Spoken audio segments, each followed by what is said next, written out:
Ora in onda Cultura e Arte con il professore Andrea Rognoni. Buongiorno Andrea, qui è la linea.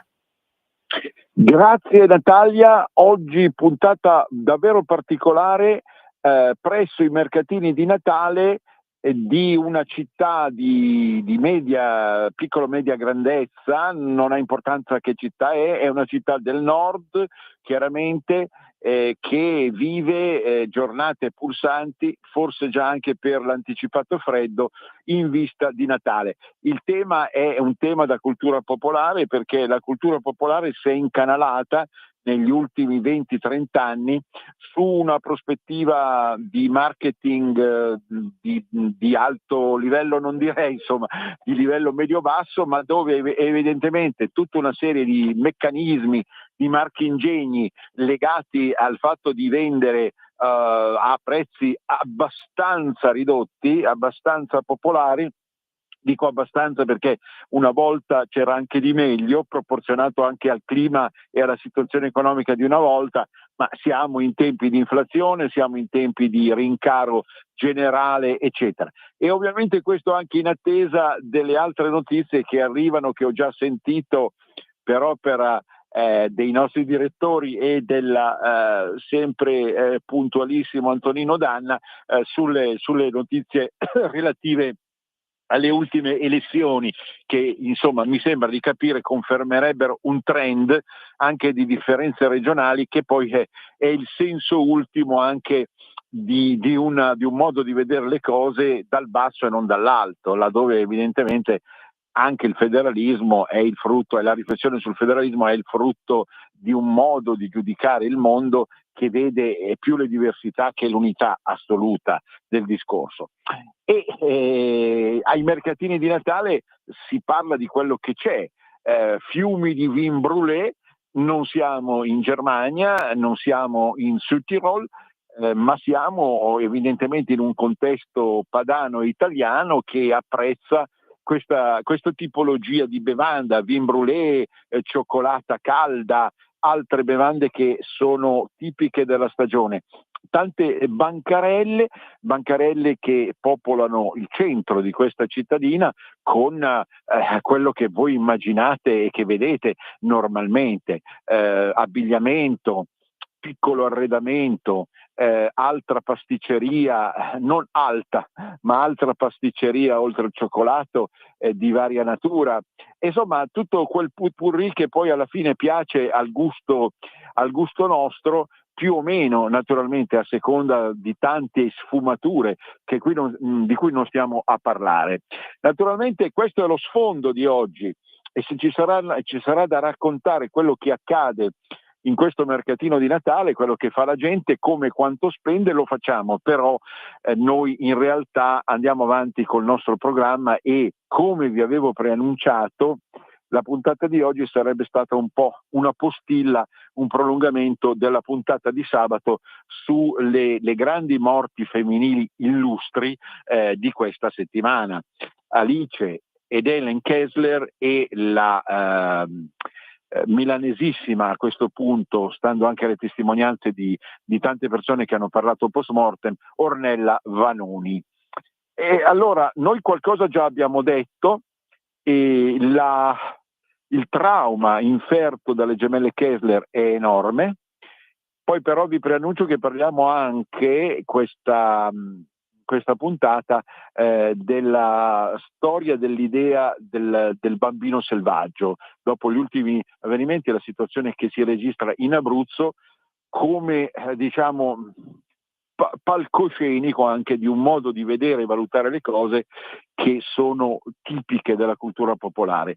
Ma vi dicevo, le gemelle Kessler, allora queste due divinità del Valhalla germanico se ne sono andate in maniera inopinata, abbiamo detto l'altro ieri, con tanto di applausi da parte di alcuni personaggi. Mi viene in mente Massimo Giannini, anziché altri giornalisti, scrittori, intellettuali che si sono profusi questi ultimi giorni, diciamo da lunedì scorso in poi, si sono profusi in apprezzamenti faraonici sul fatto una lezione di vita. A me è sembrata una lezione di morte, ma le lezioni di vita oramai comprendono anche la morte, ma non c'è ironia in me, perché l'ho già detto, la libertà umana comprende anche questo fatto di scegliere.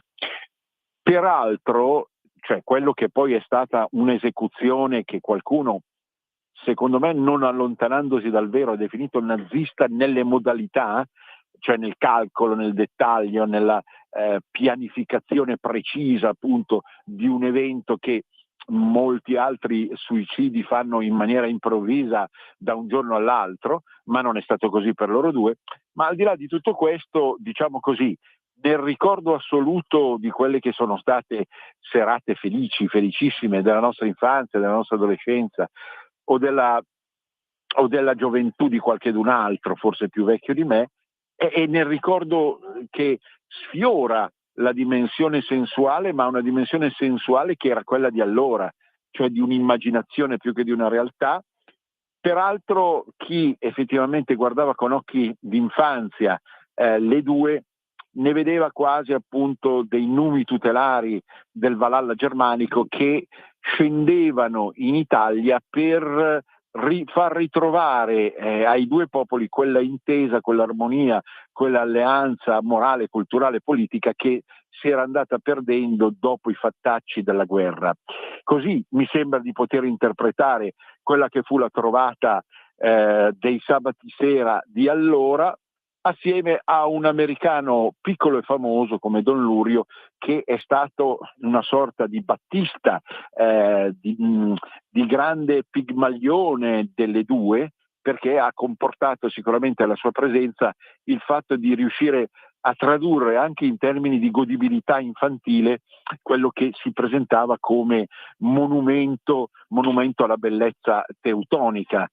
E quindi tutti questi aspetti vanno valutati, e ne parlo in cultura popolare italiana, perché è vero che loro erano tedesche e portavano giù a sud delle Alpi tutta una serie di spunti di realtà che erano tipiche del loro mondo, naturalmente, sintonia, sincronia, capacità di dare alla musica una forma di marcetta che in Italia non esisteva.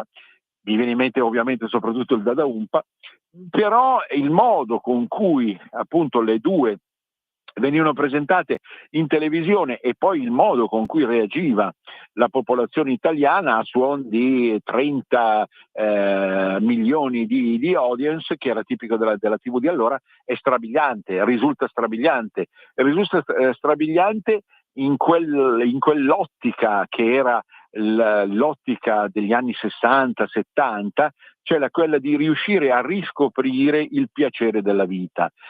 Piacere della vita che ora è stato tolto in maniera quasi assurda, mefistofelica, degna di un teatro, di una pista teatrale di Ionesco e Beckett, cioè il famoso teatro dell'assurdo.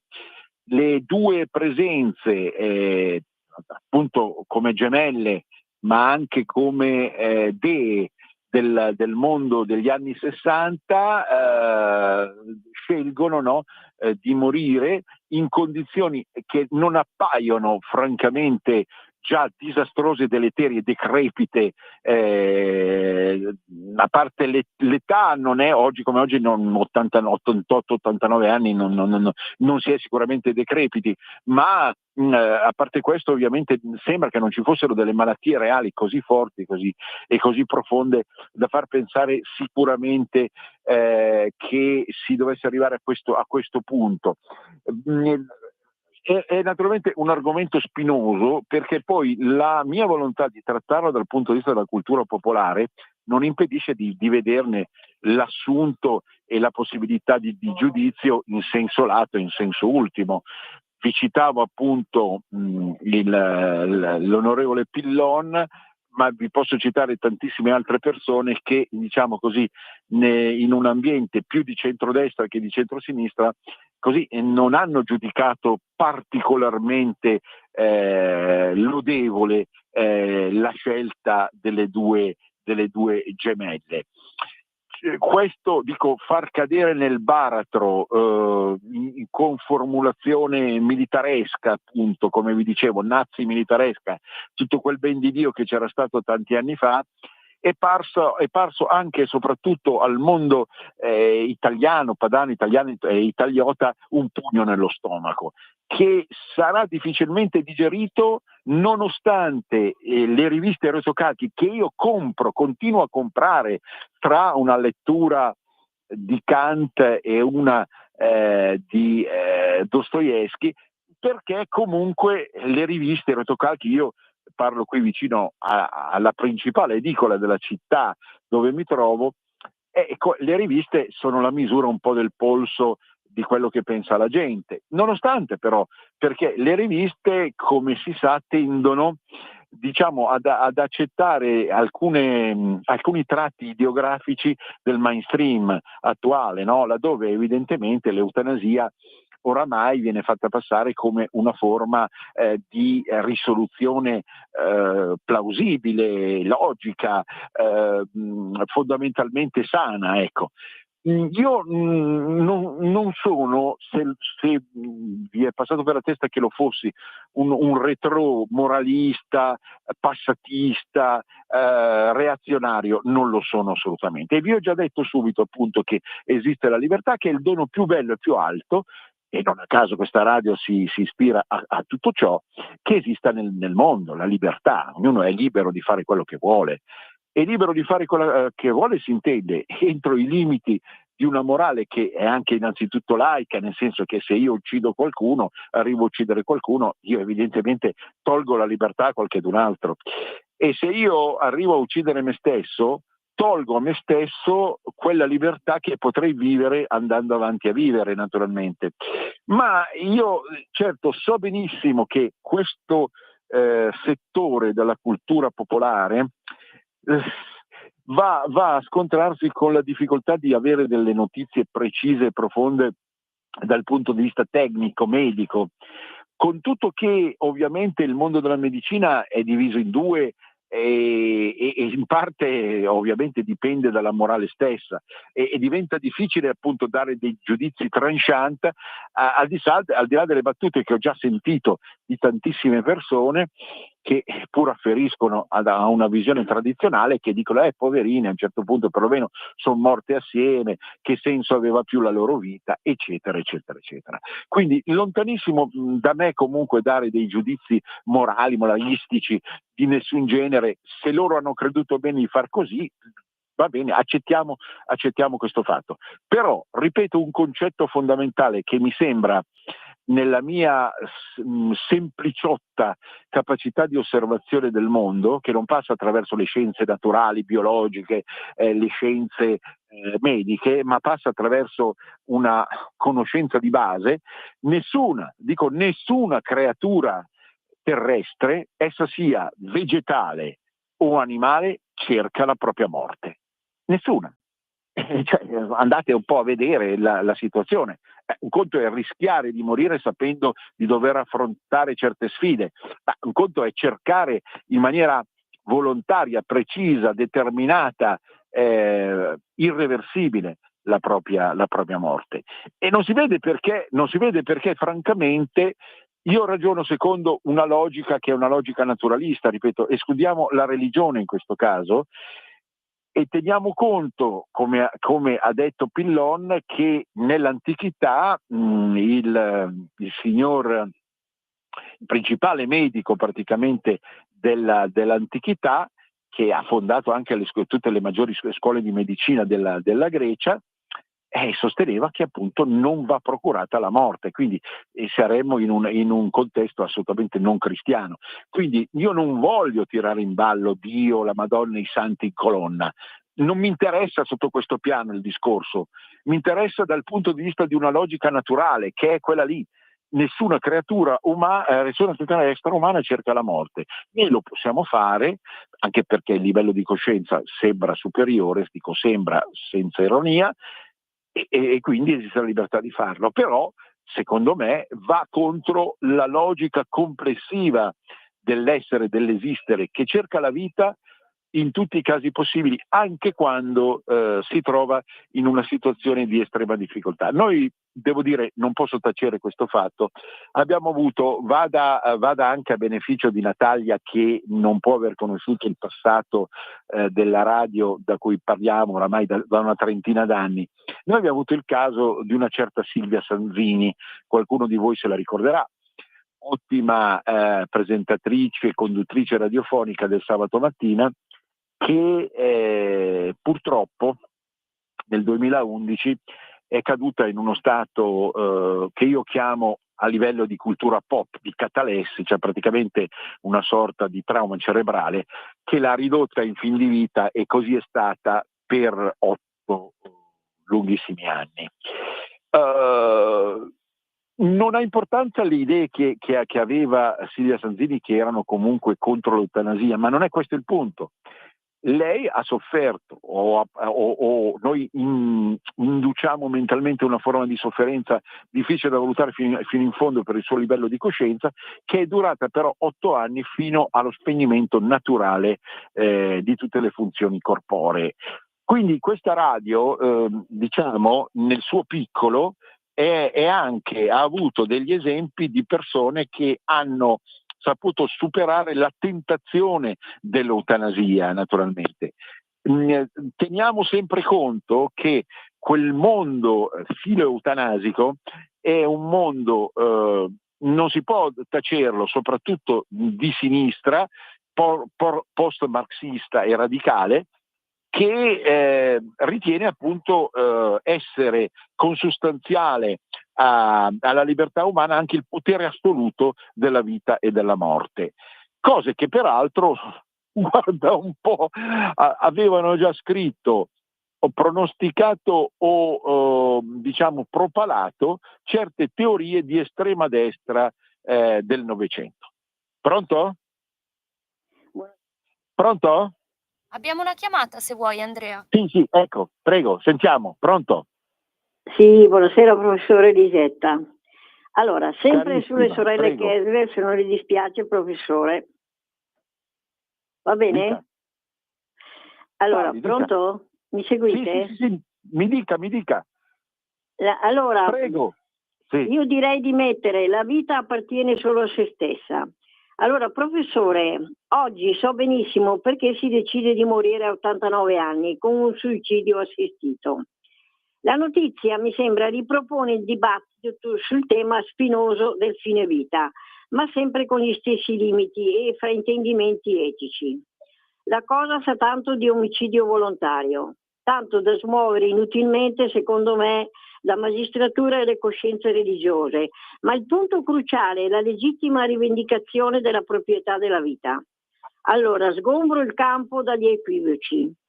La vita di una persona non appartiene allo Stato e non appartiene a Dio. Lo Stato può regolarmente assistere una comunità di persone, ma non è depositario, secondo me, del senso e del destino di una persona. Un cattolico potrebbe affermare che la vita appartiene a Dio perché da Dio proviene, ma è un discorso di fede, non filosofico. Un ateo, secondo me, ha solo un regno terreno e solo qui conclude il suo destino. La vita appartiene a se stessa, è un fenomeno fine a se stesso e si alimenta con i propri meccanismi fino ad un certo punto. Con la vecchiaia, professore, e le malattie, il meccanismo si inceppa e prima di fermarsi può diventare un calvario dove il dolore, secondo me, diventa totalizzante e disumanizzante. Ho visto troppe volte purtroppo malattie devastanti con notti e giorni di sofferenza indicibili e la perdita assoluta di autonomia e dignità. Al malato terminale viene tolto tutto, dalle autonomie più elementari e basilari della vita, fino alla quotidiana assenza di senso e futuro del proprio esistere, dico io. Non possono lo Stato e qualsiasi credo religioso togliere anche l'ultima scelta libera di una persona, scegliere come morire dopo aver scelto come vivere. Tutto qua, io lo saluto, una buona serata anche a lei. Grazie del contributo, e intanto dico che se ci fosse qualcun altro che vuole telefonare e dire la sua, ben venga. vedo che Lisetta ha una posizione leggermente diversa dalla mia, nel senso che pur accettando sia io che lei la libertà assoluta di scegliere, però diciamo così, lei vedrebbe nella possibilità appunto di togliersi la vita per gravissimi motivi un attenuante rispetto appunto ad altre leggi generiche che sono in via di principio, appunto lo diceva Ippocrate, consustanziali alla biologia, diciamo alle leggi biologiche appunto di ricerca e nutrimento della vita stessa. Allora, è vero che il dolore può essere insostenibile. Non mi sembrava il caso delle sorelle Kessler, ma posso sbagliarmi, adesso vedremo che cosa verrà fuori prossimamente di notizie, perché qui stanno arrivando delle notizie addirittura c'entra fino a un certo punto, però ci può essere un discorso sulla malignità umana, sui famosi cecchini che negli anni 90 partivano dall'Italia per andare a far fuori i bambini in Jugoslavia, durante la terra jugoslava, e quindi certo il male vince sempre purtroppo e facciamo fatica a limitarlo.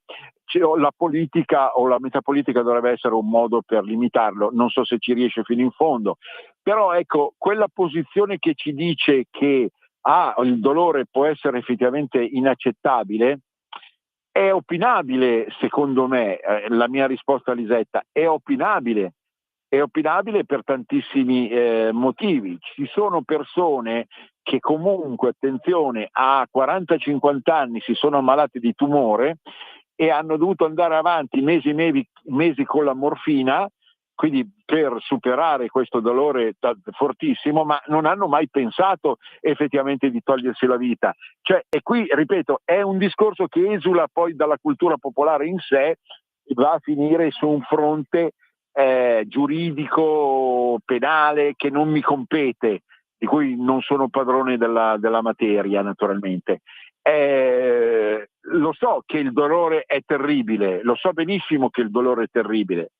Il caso Englaro è stato paradigmatico, però anche allora, e come allora, tendo a ritenere che se esistono dei mezzi che riescono ad attenuare il fenomeno, e comunque in relazione a tutta una serie di fattori che sono certamente legati anche a casi singoli, diciamo così, l'eutanasia sia una soluzione praticabile in termini davvero soltanto eccezionali, e mi fermo qui.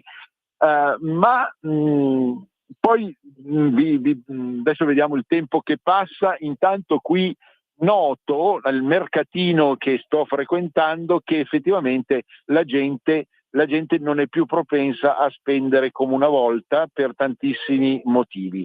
Siamo attorno al break, ecco. Lasciamo il posto al break, cara Natalia. Stai ascoltando Radio Libertà, la tua voce libera, senza filtri né censure, la tua radio. In quanti ti promettono trasparenza, ma alla fine ti ritrovi sempre con la bocca chiusa e non puoi dire quello che pensi? Radio Libertà non ha filtri né censure. Ascolta la gente e parla come la gente. Di nuovo a te la linea, Andrea. Ecco, grazie. Ecco, siamo di fronte a una bancarella molto bella dal punto di vista dei colori, per le sfere magiche che vi si vendono, cappelli, cappellini, cappelloni, poi c'è argenteria, tanta argenteria, però l'impressione, essendo oramai pomeriggio avanzato e pensando che faccia molto freddo e dopo la gente si ritirerà, l'impressione è che anche rispetto agli anni scorsi la possibilità di smerciare i propri prodotti da parte dei vari stendisti, bancarellisti è molto limitata. È molto limitata perché evidentemente la situazione, inutile nasconderlo, è abbastanza pesante dal punto di vista del portafoglio anche al nord, anche se ovviamente diciamo così, non c'è nessun allarme sotto questo punto di vista. Diciamo emblematica lo stand, la bancarella del cioccolato, che di solito era affollata e che vedo assolutamente priva di persone con la lingua fuori dalla collina, rispetto a un prodotto che di solito è molto ambito dalla nostra pancia. Ecco, era soltanto per misurare la situazione, il polso della situazione. Non parliamo degli stand, delle bancarelle di abbigliamento, che sono proprio desolatamente scansate dalla gente, che probabilmente risolve in qualche altra maniera le proprie cose. Adesso, prima di ritornare poi sulla Vanoni, volevo parlare del caso dei bambini nel bosco. Sta diventando un caso mediatico straordinario che ruba la scena addirittura alla politica, ruba la scena alle guerre, eccetera. Questi bambini, come sapete, a quanto pare, parto dalla notizia, sono stati intercettati e insomma in qualche modo rischiano di venire allontanati dalla loro casa nel bosco, appunto, da questo nido meraviglioso che è stato creato a loro beneficio. Ma tutta questa storia, che è una storia che sembrerebbe appartenere ad altre epoche anche per tantissimi motivi, si riconduce al mito del buon selvaggio. Cos'è il mito del buon selvaggio? Ecco, attenzione, perché poi ogni cosa che accade va rifiltrata con la lente della cultura in generale e della cultura popolare in particolare. Il buon selvaggio è un mito che nasce alla fine del Settecento, anche attraverso le riflessioni filosofiche e in parte mediche, pedagogiche di Rousseau, svizzero Rousseau, secondo il quale appunto soltanto ritornando indietro ad una società in qualche modo primitiva, noi riacquisiremmo quei valori che la civiltà ci ha orbato. Quindi sono poi tematiche che stanno ritornando pari pari in questo momento. Sentivo l'altro giorno l'Alba Parietti, che si è sempre esercitata su questi argomenti con dovizia di interesse, passione, eccetera, eccetera, dire appunto, ma poverini, questi finalmente hanno scelto una vita sana senza i telefonini, TikTok, le menate tipiche del mondo tecnologico, e vengono bastonati, vengono castigati, vengono penalizzati. Mi sembra di aver sentito anche la posizione di Matteo Salvini simile a questo, ovviamente con accenti più politici, paragonando il caso rispetto ad altri casi dove evidentemente un certo mondo diciamo delle periferie, ecco, nel momento stesso in cui fa scelte simili di ripudio della società non viene in qualche modo penalizzato, e sono secondo me parole sacrosante. Però ecco, il mito del buon selvaggio è qualcosa di lontano nel tempo e robusto, tanto che sono stati scritti numerosi romanzi e numerosi film che hanno parlato di bambini che non hanno ricevuto l'educazione normale già nell'Ottocento e nel Novecento, e che quindi poi, quando si sono ritrovati nel mondo adulto, dopo essere stati in mezzo ai boschi, in mezzo, mi viene in mente il selvaggio dell'Aveyron. L'Aveyron è una regione della Francia,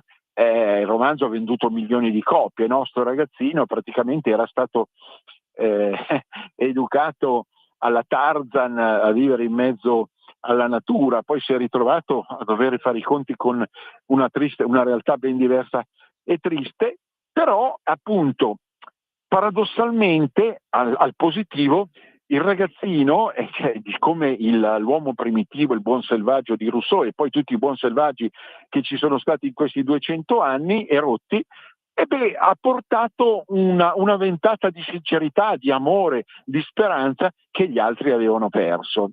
Quindi è anche una sfida, naturalmente, questa che noi ci troviamo a vivere.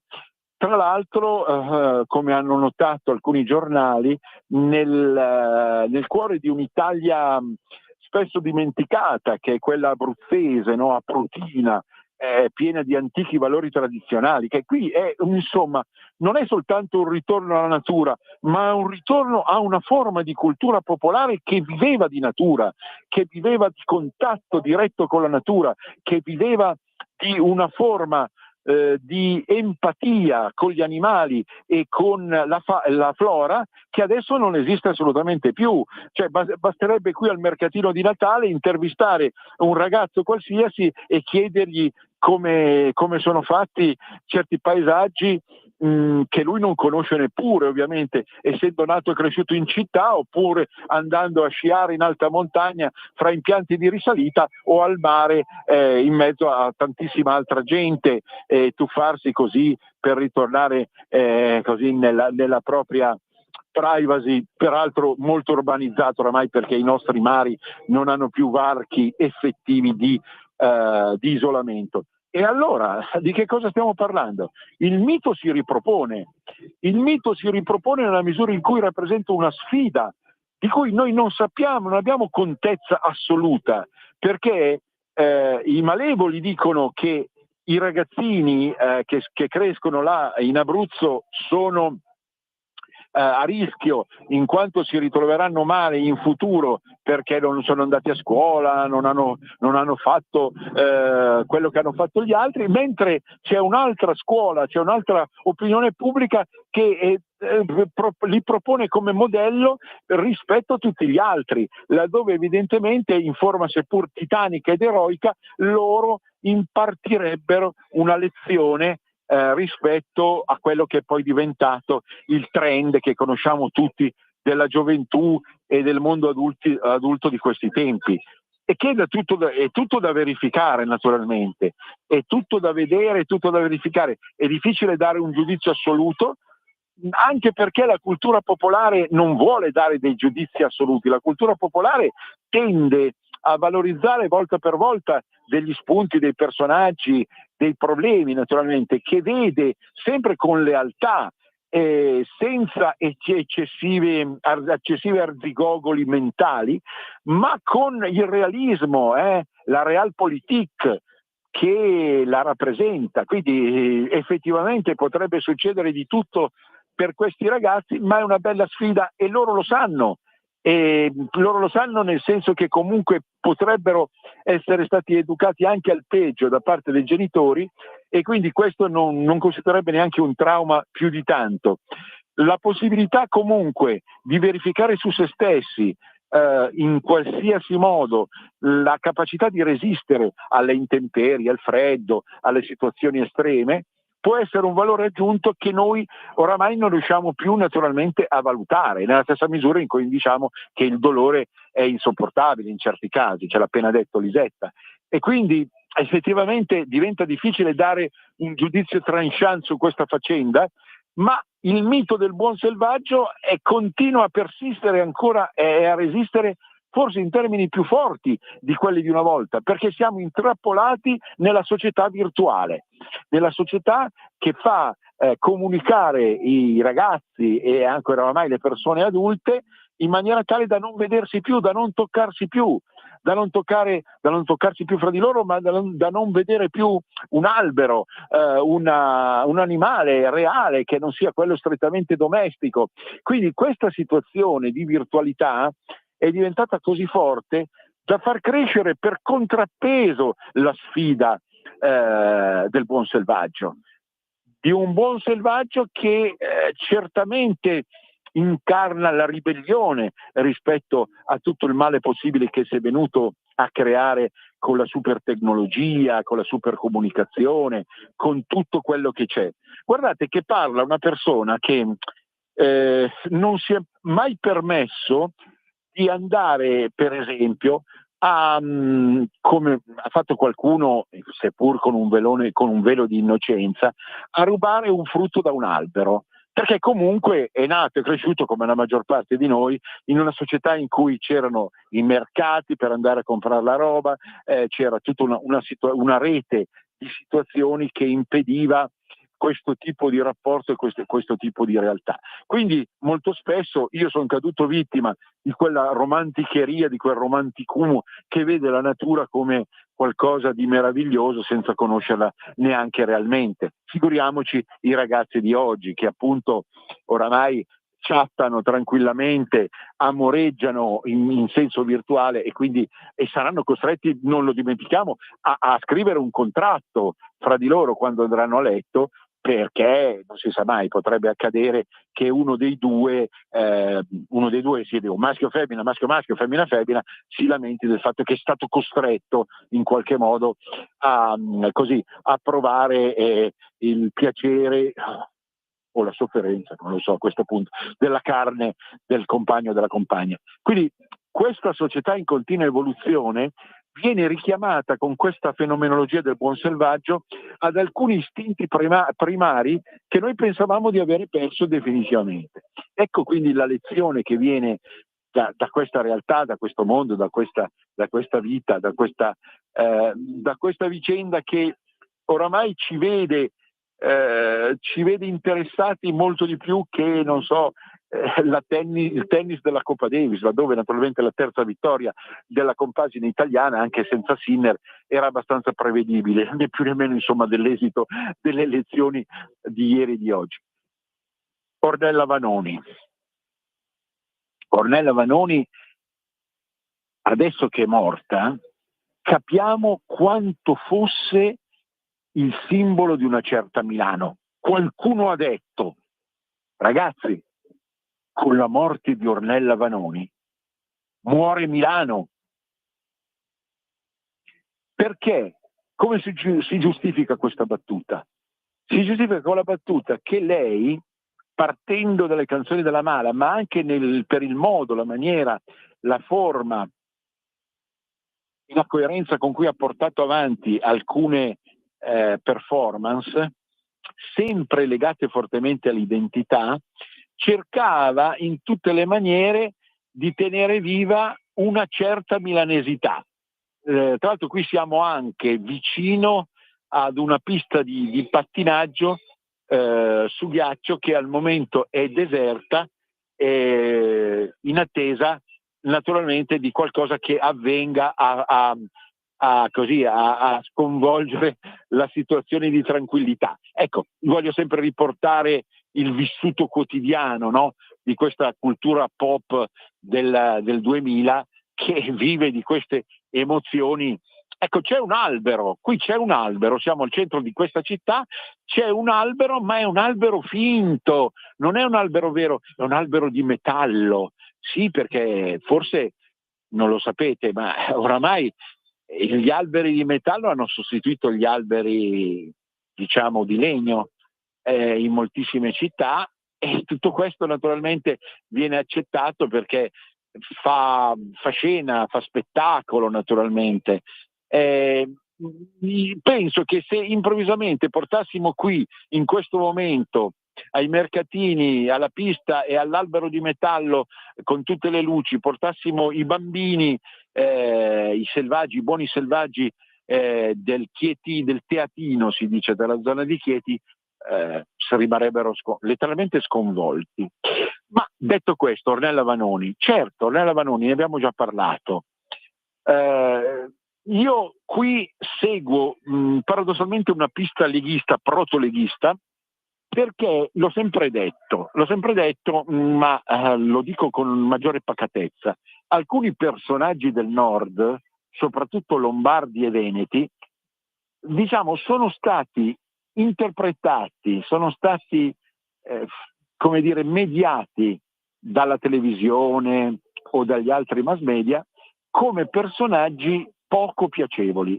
È un vecchio refrain che tra l'altro adesso sul quale mi hanno invitato così a scrivere anche nella rivista da pochi mesi attiva, Il Bobo, diretta da quanto mi è venuto da Marco Pinti, che voi sapete essere uno dei grandi protagonisti della radio in cui parlo, essere stato uno dei grandi protagonisti.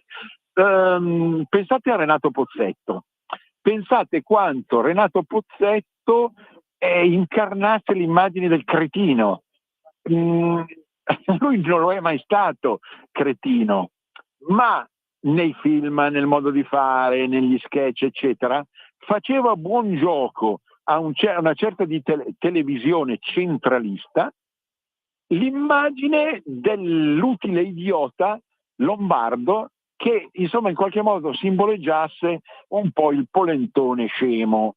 Allora io queste cose non le dico più con l'accanimento con cui le dicevo 20 anni, 30 anni fa da questa stessa radio, ma non lo faccio non per ipocrisia, ma perché, diciamo così, l'evoluzione della riflessione di questa radio, e limitiamoci alla radio e non parliamo di movimenti o di filosofie politiche e metapolitiche, è tale che comunque rifiltrando tutti questi spunti, diciamo, diventa ancora più forte l'idea di un federalismo reale che finalmente rispetti le regioni nella loro reale come dire, identità.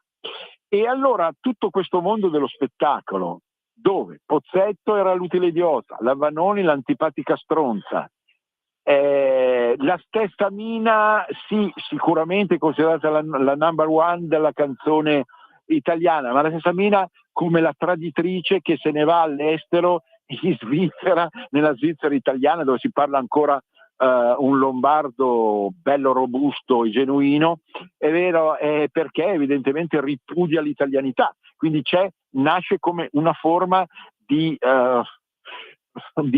insofferenza e astio nei confronti della stessa Mina da parte di un settore dell'opinione pubblica. Ecco, tutto questo fa parte di un gioco più alto che va un po' rivisto alla luce proprio di un mutamento complessivo che permetta all'Italia di diventare una nazione matura finalmente, una nazione matura, cioè come tutte le vere nazioni federali naturalmente, che si nutrono di federalismo e rispettano tutti i popoli che sono presenti all'interno della nazione stessa, no? E di che cosa vogliamo parlare? Delle famose servette sceme un po' puttane che venivano dal Veneto e venivano così rappresentate secondo loro signori nei film degli anni d'oro della commedia all'italiana? Vogliamo parlare di quelle? Ecco, allora vedete che questo immaginario popolare non era un immaginario reale, ma era teleguidato, era abilmente governato da chi voleva far passare, e ci siamo cascati tutti, perché tutti abbiamo creduto che Pozzetto fosse un idiota. Lo dico semplicemente nella misura in cui io ovviamente so benissimo che Renato è vicino anche a certe posizioni e se ci ascolta, perché ci ascolta, sa benissimo che lo sto dicendo a beneficio suo, perché poi abbiamo capito che è stato uno dei più grandi attori del cinema italiano e che era stato dipinto e sacrificato in quella maniera da chi evidentemente non amava il Nord. La Vanoni stronza antipatica, la Mina traditrice schwizzerotta, tutta una serie di contesti, situazioni reali che evidentemente hanno impedito una maturazione, un'evoluzione complessiva della nazione. Ma adesso siamo al punto in cui noi possiamo veramente cambiare le cose, perché siamo nella condizione in cui le incompressioni, gli asti possono realmente diminuire e riuscire a ricomporsi all'interno di una visione appunto più alta di quella che c'è stata effettivamente in passato. Ecco, vedete che venire a un mercatino di Natale, passeggiare a 0 gradi può servire per pulirsi un po' il cervello, per cercare appunto di non avere remore e infingimenti nel parlare di tutte queste cose che scottano, sono cose che scottano, i bambini selvaggi naturalmente, che vengono ripudiati dalla società, vengono ripudiati soprattutto da quel mondo dell'intelligenza di sinistra che non tollera, che non vuole la libertà delle persone, che non tollera che qualcuno faccia una scelta diversa, perché deve essere ormai inquadrato in quel contesto, in quella realtà. Per cui attenzione, noi siamo qui ancora una volta a valutare liberamente tutto quello che accade, in maniera tale che appunto ognuno possa esprimere la sua opinione, possa vedere, antivedere, capire, superare anche posizioni progressi. Che cosa si diceva, cosa si è sempre detto? Solo gli ignoranti non cambiano idea. Le persone intelligenti possono effettivamente cambiare idea su tante cose, ma non è che debbano cambiare idee per forza in quella direzione che noi sappiamo, che noi conosciamo del mainstream. Possono anche cambiare in senso inverso, naturalmente, secondo una modalità più conservatrice. E questo è lo spirito effettivo della libertà e della vera democrazia, non di quella falsa che ci viene proposta. Per cui, ritornando a Ornella Vanoni, c'è stato addirittura, mi sembra che sia nato un caso, mi sembra di capire, perché poi nei giudizi voglio sapere, cioè ci si chiede, ma non si poteva decidere di fare la Camera ardente nel comune anziché in un contesto in cui purtroppo c'erano altri impegni da dover rispettare e quindi non è stato possibile far presente la salma oltre un certo limite di tempo.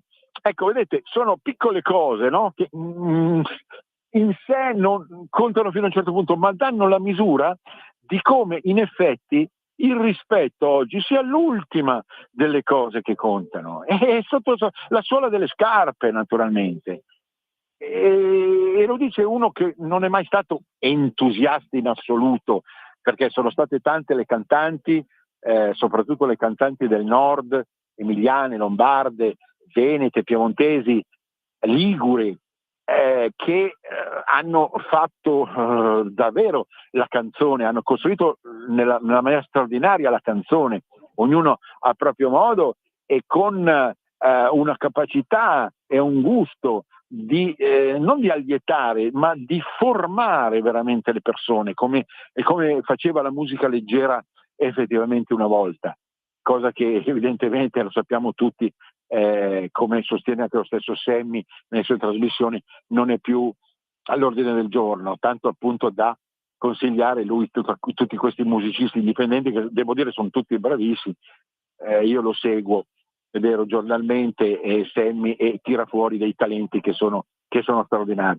Ma ecco, piccole cose che poi diventano grandi, situazioni difficili da sbrogliare, volontà poco convincenti di occultare, di non rispettare e quindi di non stare dietro effettivamente alla volontà popolare.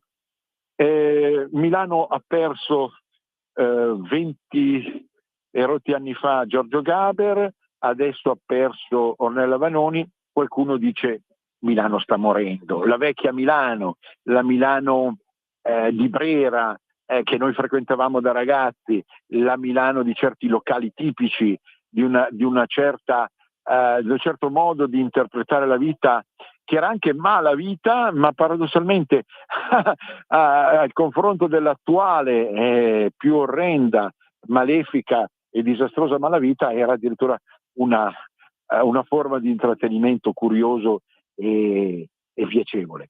E allora, di che cosa dobbiamo ancora parlare?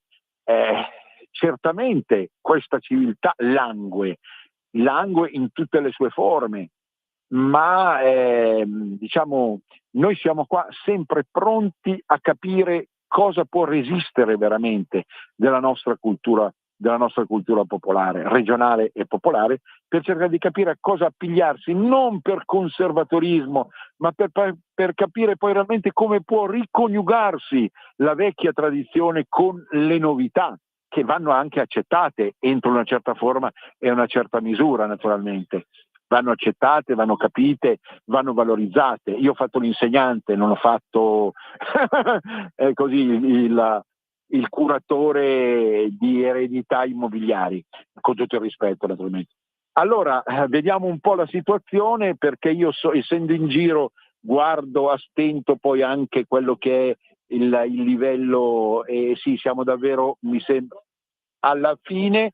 16:57, io vi ringrazio della pazienza, ci risentiamo poi sabato prossimo, un grande saluto c'è aria di Natale e questo Natale, insomma, deve essere gustato fino in fondo, nonostante tutto, nonostante tutte queste brutte notizie che ci assediano. Un grande abbraccio a tutti. Venezia risorga Venezia, per sempre. A risentirci. Avete ascoltato